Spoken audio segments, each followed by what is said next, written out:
오늘은 거룩하게 살 수 있는 비결 시리즈 7번째로 본문은 마태복음 22장 34절에서 40절까지 보시겠습니다. 마태복음 22장 34절에서 40절 제가 봉독하겠습니다. 예수께서 사두개인들로 대답할 수 없게 하셨다 함을 바리새인들이 듣고 모였는데 그 중에 한 율법사가 예수를 시험하여 묻되 선생님, 율법 중에서 어느 계명이 크니까? 예수께서 이르시되 너 마음을 다하고 목숨을 다하고 뜻을 다하여 주 너의 하나님을 사랑하라 하셨으니 이것이 크고 첫째 되는 계명이요 둘째도 그와 같으니 너 이웃을 너 자신같이 사랑하라 하셨으니 이 두 계명이 온 율법과 선지자의 강령이니라. 성령의 간섭으로 예수님을 자신의 구주로 영접한 신자는 하나님의 자녀가 되는 권세를 얻으며 그 신분은 절대 변화 취소되지 않습니다.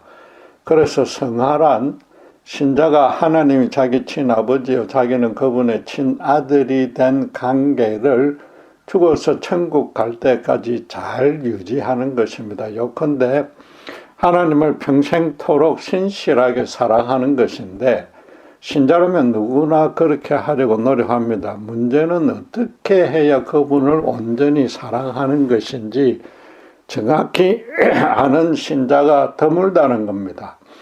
예수님은 한 유대 율법사의 질문에 오늘 본문에 대답하는 가운데 그에 대한 해결책을 제시해 놓았습니다.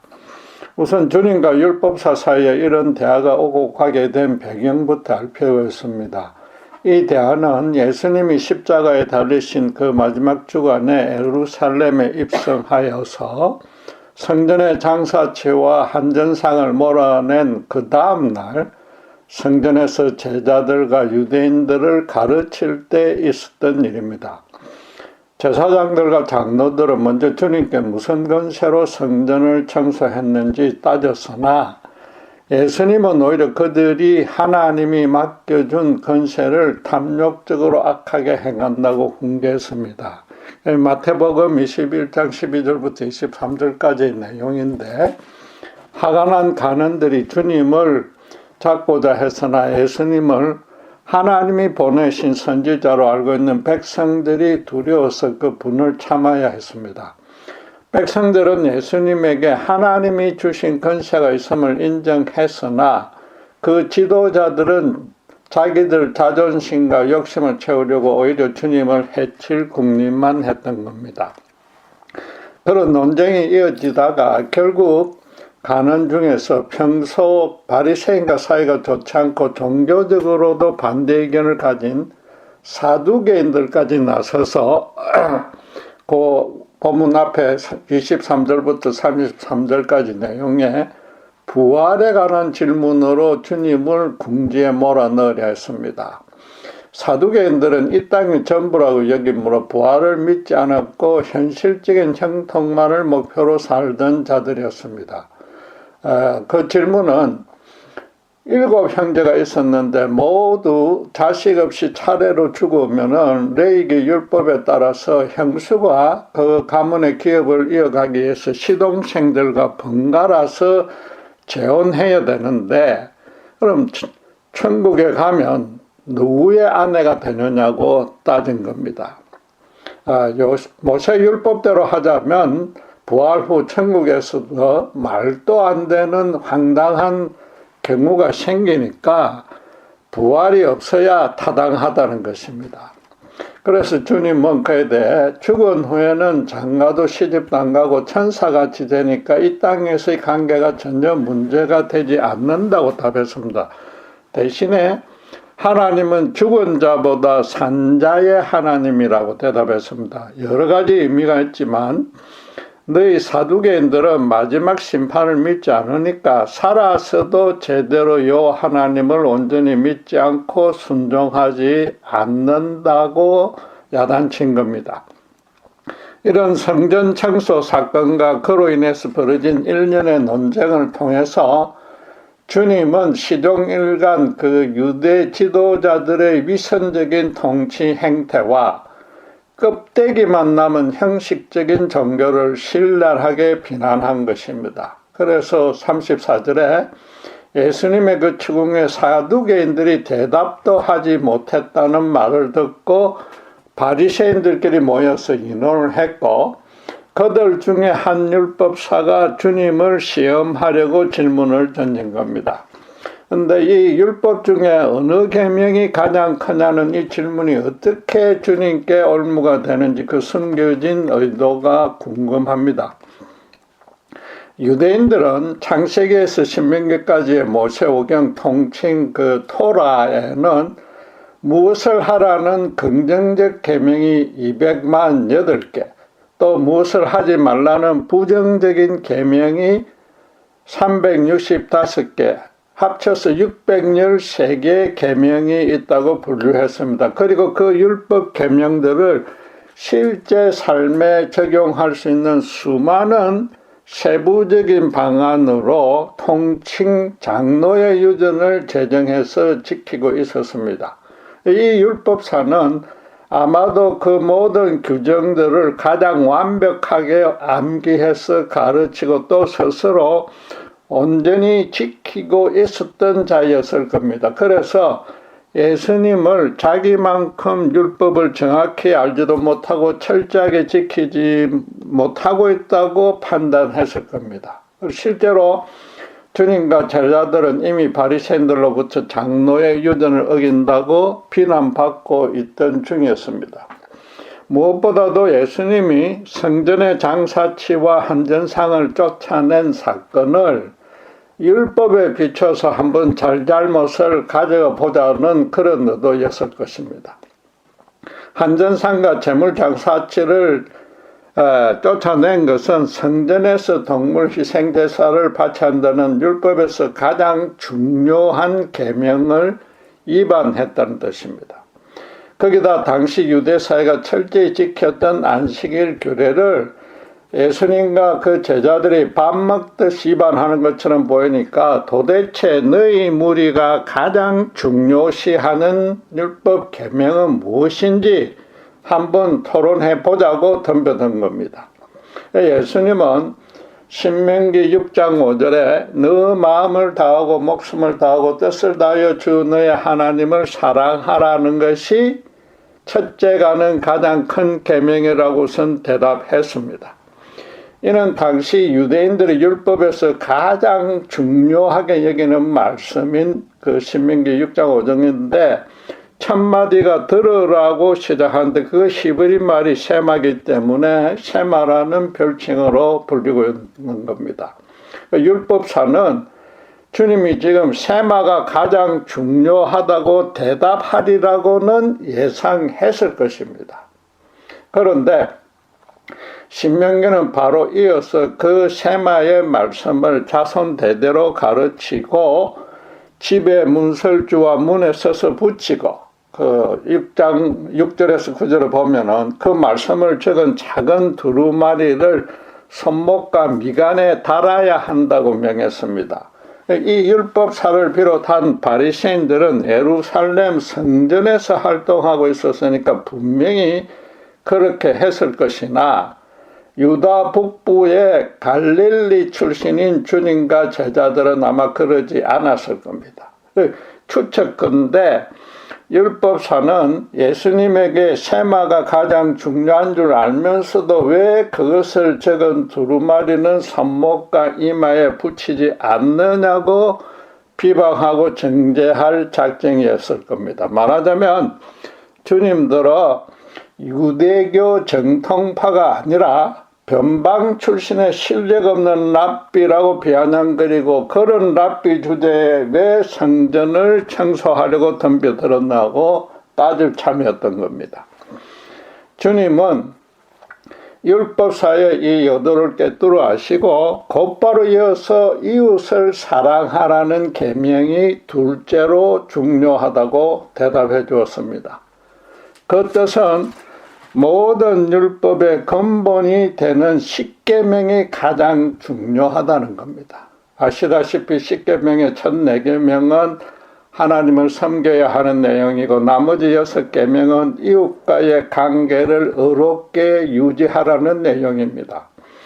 주님은 지금 율법의 613개의 계명들과 그것들을 세분화하여 만든 실천적인 규정 모두는 40절에 보다시피 하나님 사랑과 이웃 사랑 둘로 나뉜다고 못을 박아버렸습니다. 이제는 이스라엘 최고의 율법사도 더 이상 꼬투리 잡을 거리가 없어졌습니다. 유대인이라면 누구도 부인할 수 없는 너무나 자명한 진리였기 때문입니다. 주님의 그 결론은 율법 규정의 우선순위를 따져서 문자적으로 실천하기 이전에 하나님이 율법을 제정하신 근본적인 정신이 무엇인지 다시 생각해보라는 뜻이었습니다. 너희가 이마에 쇠마를 달고 다니고 인간 장로들이 정한 유전까지 철저히 지킬지는 몰라도 진정으로 하나님은 물론이고 이웃을 사랑하는 마음으로 준행하는지 너희 신앙 양심에 걸고 잘 따져보라는 겁니다. 당시의 모든 정황상 예수님의 이 대답에는 참으로 많은 의미가 담겨졌을 겁니다. 너희가 성전에서 제사를 바치는 외적인 의식에만 급급해서 저는 것과 병든 것 같은 더러운 재물을 바쳐도 눈을 감아주고 있지 않느냐. 재물 장사치와 한정상들에게 판매 이권을 허락해주고 그들이 취한 폭리를 나눠 먹고 있지 않느냐. 가난한 백성들이 자기들 형편에 맞게끔 바치도록 도와주지는 않고 오히려 그들을 착취하여서 하나님을 제대로 경배하지 못하게 막고 있지 않느냐. 과연 그러고도 너희가 하나님과 이웃을 사랑한다고 말할 수 있느냐. 율법 중에 무엇이 가장 중요한 계명인지 따진들 지금 무슨 의미가 있느냐고 다그치는 겁니다. 그래서 주님은 나는 강도의 구별이 된 이 성전을 원래대로 만민이 기도하는 집으로 바꾸려고 그 장사치들을 쫓아냈다. 백성들로 하나님과 이웃을 더욱 순전히 사랑할 수 있게끔 말이다. 그리고 안식일에 위급한 병자를 치료해 주는 것이 진정한 이웃 사랑이지 너희가 정한 규정을 쫓는다고 그들을 방치해서 목숨을 잃으면 오히려 6번째 살인하지 말라는 계명을 위반하지 않겠느냐. 너희가 율법을 전행함으로써 하나님의 의를 달성했다고 자부하는 것은 순전히 너희들의 도덕적이고 종교적인 교만일 뿐이며 하나님은 도리어 너희를 거들떠보지도 않을 것이다. 말라기 선지자가 1장 10절에 성전문을 닫을 자가 있었으면 좋겠다고 탄식하며 예언한 그 뜻을 알겠느냐. 너희는 안식일과 정결례에 관련해서 너희가 만든 그 형식 하나를 지키지 않았던 한 가지 이유만으로 그런 사람과는 교제도 하지 않지만 바로 그렇게 한 일 때문에 너희야말로 하나님께 예면받을 것이다. 이런 등등의 뜻이 간에 담겨져 있는 겁니다. 들으라는 히브리어 쉐마는 단순히 상대가 한 말의 의미를 알아차린다는 정도가 아니라 그 말씀의 뜻을 알아서 순종하라는 겁니다. 주님은 유대 최고 율법의 전문가에게 너희가 율법을 제정하신 하나님의 진짜 의도를 깨달아서 그대로 순종하고 있는지 뼈를 깎는 심정으로 되돌아보라고 추궁한 것입니다. 시내산에서 율법대로 살아서 모든 민족을 하나님께로 인도하는 제사장 나라가 되겠다고 피의 맹세까지 했지 않느냐. 그런데 지금 과연 그 맹세대로 제대로 지키고 있느냐는 겁니다. 오히려 정반대로 우상 숭배하는 로마 제국과 황제에게 너희의 모든 것을 의탁하고 그들의 눈치 보기에 급급하지 않느냐고 꾸짖은 겁니다. 그래서 이 대화 후에 바로 41, 45절에 주님은 당신이 바로 다윗이 성령에 감동하여 칭한 그리스도라고, 말하자면 말라기가 연한 성전문을 닫을 자라고 선언했습니다. 그래서 22장 46절에 그때부터 한마디도 능히 대답하는 자가 없고 그날부터 감히 그에게 묻는 자도 없더라고 성경은 증언하고 있습니다. 그리고 그 직후에 주님은 무리와 제자들에게 서기관과 바리새인들은 사람들 앞에 천국문을 닫고 자기들도 들어가지 못하고 다른 이도 들어가지 못하게 하니까 더 이상 그들의 잘못된 가르침에 속아 넘어가지 말라고 철저히 비판했습니다. 하나님의 저주를 받을 자들은 그들이 정죄에서 교제 상정하지 않던 가난하고 비천한 사람들이 아니라 오히려 세상 권력과 재물을 독차지하고 있던 그들이라고 선포한 겁니다. 여러분, 지금 예수님 당시의 서기관과 바리새인들 잘못을 다시 들출 의도는 없습니다. 유감스럽게도 오늘날 많은 신자가 성화에 대해서 그들과 비슷한 개념을 갖고 있습니다. 당시 유대 지도자들처럼 다른 이들의 신앙생활에 해방을 놓는다는 뜻은 물론 아닙니다. 성화를 자신이 더욱 착하고 경건해지는 도덕적, 종교적 수양이나 훈련으로만 간정하고 성경에 규정된 계명들에 순종하려고 최선을 다하고 있다는 겁니다.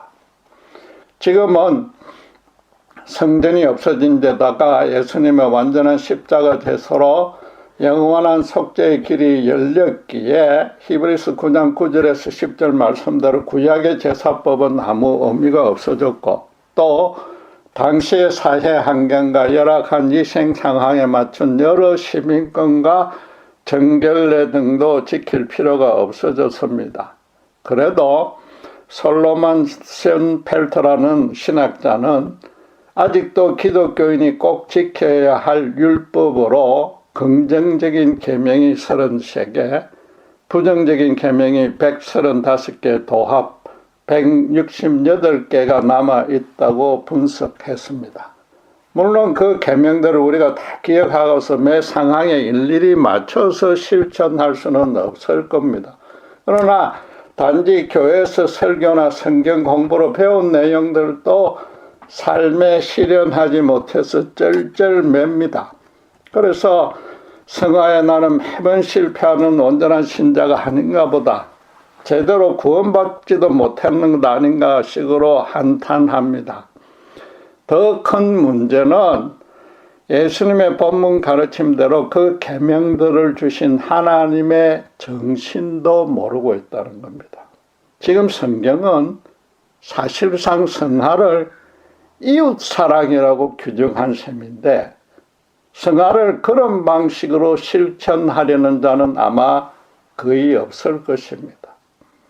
자기부터 먼저 수양 훈련하여서 상당한 수준의 믿음과 의로움을 달성한 후에 거기다가 또 현실적으로 여유가 생기면 그때 가서 이웃도 섬기겠다고 작정합니다. 아주 가끔 적절한 기회가 닿으면 이웃에게 교회에 한번 나와보시라고 권유하는 정도로 거칩니다. 많은 신자들이 바리새인들을 예수님을 대적한 악인의 대명사로 여기고 정죄하지만은 지금 따져보니까 우리가 그들과 비슷하지 않습니까? 아니, 그들에게 우리보다 더 선한 측면이 많지 않습니까? 그들은 나라가 망하고 바벨론 포로로 잡혀가는 하나님의 심판을 받은 까닭이 율법을 지키지 못했고 우상숭배를 했기 때문이라고 절감했습니다. 그래서 율법을 더 잘 지키려고 그 규정들을 세분화한 겁니다. 한정과 재물 장사치는 당연히 율법 규정대로 따른 것이고, 또 이 대화를 나누기 앞서서 로마 황제에게 세금을 바치는 것이 옳은지, 즉 우상숭배를 하는 나라에 굴복하지 않아야 옳지 않느냐고 주님과 토론했습니다. 무엇보다도 율법을 암기 낭송하며 세밀하게 지켰기에 겉으로 악한 짓은 절대 하지 않았고 거꾸로 금식과 기도와 구제 등에 아주 열심이어서 당시 사람들로부터 어렵다고 칭송받았습니다. 만약에 예수님이 오늘날 신자를 보면 외식하는 자라고 저주는 하지 않아도 성경을 너무 모른다고 아니 제대로 읽지도 않는다고 야단치지 않겠습니까? 거기다가 율법의 정신은 미처 몰랐으나 나름대로 열심히 지켜서 의인이라고 칭찬받은 바리새인과는 완전히 달리 죄송하지만 세상 사람들로부터 자기들보다 더 심하다는 뜻으로 개덕교라고 비난받고 있는데 그 모습을 보고는 예수님이 할 말을 잃을 것입니다. 그렇다면 그렇게 만든 목회자들에게도 소경된 인도자라는 바리새인과 똑같은 꾸중의 말씀을 하지 않겠습니까? 모든 율법을 두 개로 정리한 예수님의 이 말씀은 모든 세대 모든 신자에게 성하의 헌법이라고 말할 수 있습니다. 그리고 반드시 주목해야 될 사항이 하나 있는데 그 두 계명이 두 가지 차원에서 똑같다고 말하고 있습니다. 바꿔 말해서 바리새인들의 잘못은 그 두 가지 같은 점을 잘 몰랐기 때문에 율법의 형식만 지키고 율법을 주신 하나님의 정신은 실현하지 못했다는 뜻이 됩니다. 예수님은 첫째로 이것이 크고 첫째 되는 계명이요 둘째도 그와 같으니라고 했습니다. 하나님 사랑과 이웃 사랑은 중요도에서 똑같다는 겁니다. 반면에 바리새인들은 하나님을 사랑하는 것이 인간 이웃을 사랑하는 것과는 비교가 안 되게끔 훨씬 더 중요하다고 여겼던 겁니다. 그러니까 어떻게든 재물 숫자를 맞춰서 성전 제사를 드리고 안식일에는 문자 그대로 꼼짝도 하지 않으려 한 겁니다. 지금 예수님은 성자 하나님으로서는 해서는 안 될 것 같은 말씀인데도 하나님 사랑을 이웃 사랑과 같은 격으로 대폭 낮춰버렸습니다. 이 하나님의 뜻과 마음이 참으로 놀랍지 않습니까? 하나님은 이 땅 전체를 다스리고 사탄에 미혹된 불신자들의 영혼까지 사랑하신다는 뜻입니다. 그리고 그런 사랑을 직접 일일이 하지 않고 먼저 사랑하여서 택하여 구원해 주신 신자들을 통해서 실현하겠다는 겁니다. 하나님을 정확히 아는 신자를 통해서 당신을 모르는 자들도 거룩하게 통치하시겠다는 뜻입니다. 신자에게 하나님의 대리인으로서의 역할을 맡기신 겁니다. 예수님은 이 땅에 완전한 하나님이자 완전한 인간으로 오셨습니다. 완전한 하나님으로서는 하나님이 어떤 분이며 죄에 찌든 인간을 어떻게 다스리는지 정확히 알게 해주려는 뜻이었습니다. 그러니까 모든 인간의 죄값을 대신 지고 십자가에 죽으시고 그 은혜를 믿는 자를 하나님의 자녀가 되는 권세를 주셨습니다. 또 당신이 약속한 대로 성령을 이 땅에 보내주셔서 죄인 구원 사역을 시행케 하고 당신은 천국 보좌에 오르셔서 지금도 죄인의 중보 사역을 행하고 있습니다.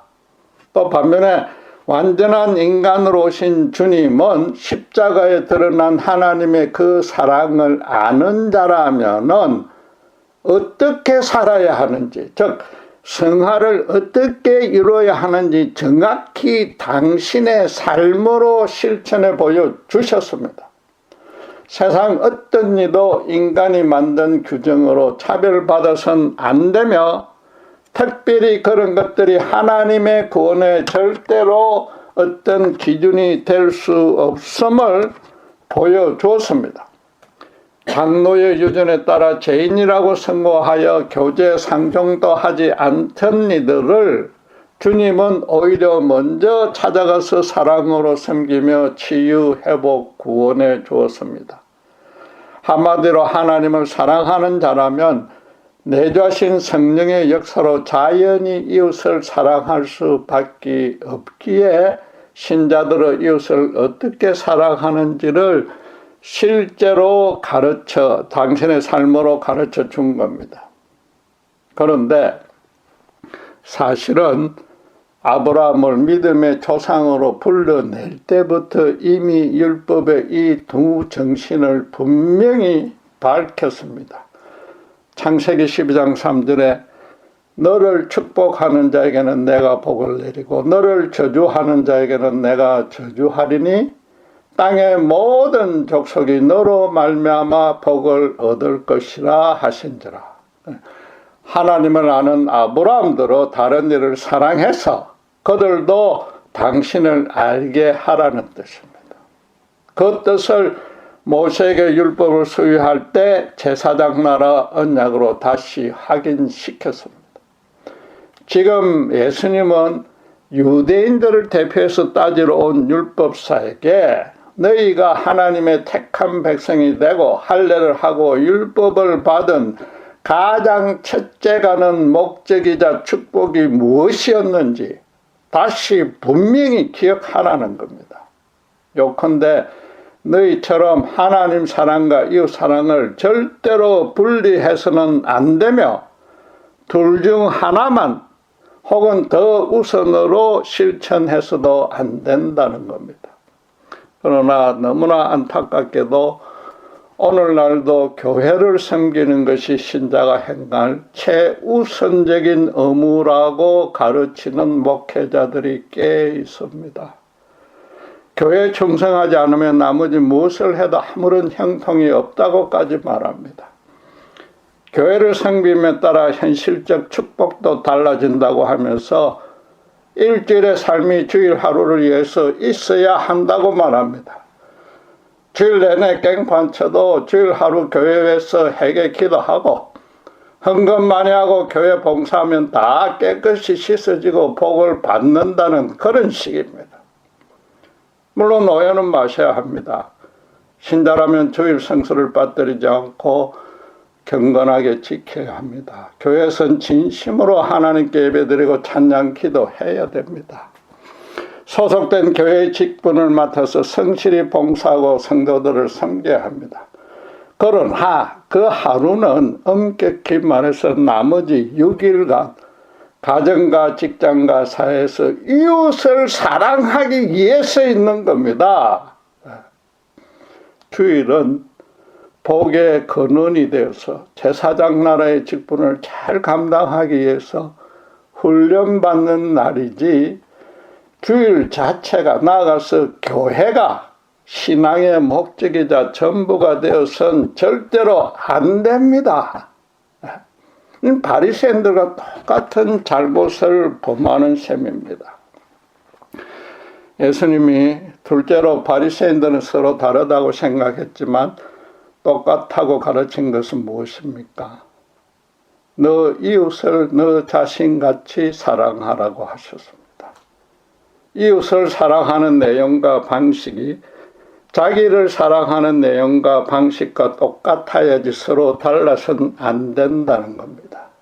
참으로 놀라운 가르침이지 않습니까? 우선 예수님이 자기를 사랑하는 것을 금하지는 않았다는 뜻입니다. 그렇다면 혹시 당신의 제자들들은 당신을 따르려면 자기를 부인하고 자기 십자가를 져야 한다는 말씀과 상충되는 것입니까? 여러분, 절대 그렇지는 않습니다. 마태복음 23장 12절에 누구든지 자기를 높이는 자는 낮아지고 누구든지 자기를 낮추는 자는 높아지리라고 말씀하셨습니다. 자기를 낮추는 것이 바로 자기를 높이는 길입니다. 말하자면 주님이 지금 자기를 부인하라는 계명이 사실상 올바른 자기 사랑이란 뜻입니다. 세상에서는 자기를 사랑하려면 반드시 자기를 높여야만 합니다. 경제적, 사회적, 정치적, 도덕적으로 나아가서 종교적으로도 높아진 자들이 자부심이 높고 사람들 사이에 부러움도 삽니다. 바리새인들도 당시 유대사회에서 도덕적, 종교적으로 높아지면서 자신의 의의를 자랑했습니다. 그들은 하나님이 율법을 주신 목적과 정신에는 관심 없고 오직 자신들의 믿음과 열성을 돋보이려고 모든 율법 규정을 철저히 지켰던 겁니다. 그들은 자기들만 너무나 사랑했고 또 스스로 그런 자기를 아주 자랑스럽게 여긴 겁니다. 반면에 하나님의 나라에서는 정반대입니다. 신자는 하나님 안에서 바뀐 자신의 신분을 정확히 알고 있고 또 그것이 너무 귀해서 예수님처럼 되고 싶은 간절한 열정이 생깁니다. 어떤 일을 정말로 사랑하면 그가 가장 사랑하는 것을 사랑하게 됩니다. 모든 면에서 그분을 닮고 싶어지는 겁니다. 주님이 생각하고 말하고 행동하는 대로 흉내라도 내고 싶어지는 게 신자란 말입니다. 하나님은 예수 그리스도의 십자가 은혜를 알게 하려고 최초 인간이 타락할 줄을 알고도 자유의지를 주었습니다. 비록 제가 이 땅에 들어와서 그들의 후손 모두가 현실적 영적으로 큰 고통을 겪게 되겠지만은 자신이 하나님 앞에 어떤 존재이며 어떻게 고귀한 존재이며 그럼에도 자신이 철저한 죄로 타락한 죄인임을 깨달아서 성령으로 거듭나고 예수님과 함께 교제 동행하는 일이 인간에게 최고의 축복이기 때문입니다.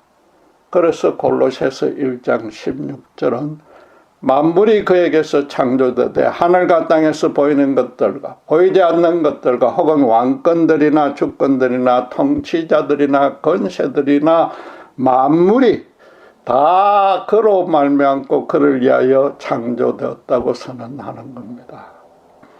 그래서 하나님은 신자들로 십자가 사형수의 자리에까지 낮아지신 예수님의 마음을 품게 하고서 또 그들로 고린도전서 1장 21절 말씀대로 복음의 은혜를 전도라는 미련한 방식으로 세상에 전하게 해서 죄인들을 구원하기를 기뻐하시는 겁니다. 창조 때부터 마지막 날까지 오직 예수님의 십자가 사랑으로만 인간 세상을 다스리겠다는 것이 삼위 하나님의 유일한 뜻이자 계획입니다. 그 뜻을 아는 자는 기꺼이 그 계획에 동참하게 되는데 구약시대는 히브리서 11장에 열거한 믿음의 선진들이요 신약시대는 예수 믿는 신자인 겁니다. 예수님이 신자들의 이웃을 자기처럼 사랑하라는 것은 하나님의 사랑을 먼저 알았고 현재 받아 누리고 있으니 아직 그 사랑을 모르는 자에게 나누어 주라는 겁니다. 이미 받은 하나님의 사랑이 너무 귀하고 좋다면 당연히 이웃에게 나누어 주고 싶어질 것입니다. 그렇지 않으면 아직 하나님의 사랑을 알지 못한다는 증거입니다. 실제로 신자가 성실하게 섬겼던 불신 이웃 중에 한 명이라도 예수님의 십자가 사랑을 알고 그 십자가 앞에 겸손히 엎드리는 모습을 보는 것만큼 신자 자신에게 큰 기쁨과 행복이 되는 일은 세상에 없습니다. 하나님이 인간을 대하는 모습은 크기가 각기 달라도 10손가락이 다 자기 지체므로 다 귀하게 여기고 그 중에서도 아픈 손가락에 더 신경이 쓰이는 것과 같습니다. 당신의 나라 백성이 되는 데는 십자가 보혈의 은혜를 받아들이는 믿음 말고는 어떤 제한도 없습니다. 신자부터 예수님의 사랑을 받는데 어떤 차별도 받지 않았으므로 남들에게도 그 사랑을 알게 해주는데 차별할 수는 절대로 없는 겁니다. 당연히 자기를 사랑하듯이 이웃을 사랑해야 되는 겁니다. 예수님이 이웃을 내 자신같이 사랑하라고 강조한 특별한 이유가 있습니다. 당시 유대인들은 이웃의 범위를 자기들과 같은 수준으로만 제한했습니다. 먼저 유대 혈통에 나서 토라 교육을 어려서부터 받고 13살 때부터 해당 예배에 참석하면서 장로의 유전을 철저히 지키는 자라야 자기들 이웃으로 간주했습니다. 그러니까 율법을 모르는 이방인이나 그것을 어기는 창녀나 로마 앞잡인 세리는 그 이웃에 포함시키지 않았습니다. 가부와 불치병자, 문둥병자, 혈루병인, 불구자, 귀신 들린 사람 같은 사람들은 구조적으로 성전 제사나 안식일 규정을 지킬 수 없었는데도 이웃의 동족임에도 넣어주지 않았습니다. 반면에 주님은 아무 거리낌 없이 그들에게 먼저 다가가 진심으로 이웃으로 대우하며 사랑하였고 마지막에는 당신의 생명과 막 바꾸면서까지 사랑해 주었습니다. 이제 오늘날의 신자들이 성화를 바리새인들처럼 종교적 도덕적인 자기 수양 차원으로 거치는 이유가 밝혀졌습니다. 이웃을 차별 없이 진정으로 사랑하는 것이 성화의 본질이라는 것을 모르기 때문입니다. 신약 이후로 예수 믿는 신자가 지켜야 될 성경의 계명 168개도 오로지 하나님 사랑과 이웃 사랑 둘로만 나뉜다는 걸 모르는 겁니다. 그러니까 성화의 방향을 전혀 엉뚱하게 잡고 있었던 겁니다. 신자가 되고 나면 누구나 하나님을 사랑하니까 사실상 첫째 계명은 굳이 지킬 필요가 없습니다. 둘째 이웃 사랑만 잘하면 됩니다. 사두개인들에게 하나님은 죽은 자의 하나님이 아니요 산자의 하나님이라고 말씀하셨는데 그 말씀을 오늘 본문에 적용하면 이런 뜻이 됩니다. 하나님은 죽은 후에야 뵙게 되니까 살아있을 때는 항상 이웃과 그냥 부대끼면서 지내야 될 수밖에 없습니다. 그러니까 하나님의 백성이라면 이 땅에서는 당연히 이웃을 사랑해야 된다는 겁니다. 나가서 주님은 성도도 아니고 형제도 아니고 이웃을 사랑하라고 했습니다. 성도나 형제는 자기를 좋아하니까 반대급부로 자연히 사랑하게 되는데 그런 사랑은 이방인들도 잘 합니다. 자기가 사랑을 베풀 이웃의 범위에 전혀 제한을 두지 말아야 합니다. 그러나 우리 성화의 솔직한 실상은 교회에서부터 형제들에게서부터 실패하고 있지 않습니까? 주는 것 없이 미운 성도 때문에 종종 시험에 들고 넘어집니다. 그 이유는 간단합니다. 내 눈에 들보는 보지 못하고 남의 눈에 티끌은 잘 끄집어내서 이웃의 범위를 내가 정하기 때문입니다. 설령 남의 눈에 들보가 있고 내 눈에는 티끌만 있어도 내처럼 그를 사랑하라는 주님 말씀대로 상대의 들보를 최소한 내 수준의 티끌로 축소해서 봐야 됩니다. 예수님은 십자가에 죽기까지 스스로 당신을 낮췄지 않습니까? 본문을 아주 쉽게 해석하면 자기가 잘못하고 죄를 범하면 가끔 조금 해결은 해도 자기에게 벌 주거나 문제 삼지 않고 자기에게 너무나 너그럽지 않습니까? 바로 그렇게 이웃의 잘못에도 너그럽게 대해야 한다는 겁니다. 어려운 말씀이 아니란 말입니다. 우리가 성화에서 실패하는 원인이 노력이 모자라서도 아니요, 믿음이 약해서도 아니요, 성경의 진리를 몰라서도 아닙니다.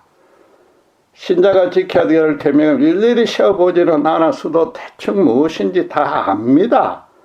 그러나 그런 것들을 실천하기 전에 정말로 내가 모든 일을 이웃으로 삼아 차별 없이 사랑하고 있는지, 그것도 내 자신처럼 사랑하고 있는지부터 살펴보십시오. 사랑까지는 몰라도 공평하고도 성실하고 대우하고 있는지 따져보십시오. 정말로 모든 일을 편견과 고집과 선입감과 도덕적 종교적 기준과 무관하게 하나님이 창조하신 한 사람의 온전한 인격체로만 대하고 있어도 성화는 이전과 차원이 완전히 달라지고 날이 갈수록 아름다운 열매를 풍성히 맺게 될 것입니다. 기도하겠습니다.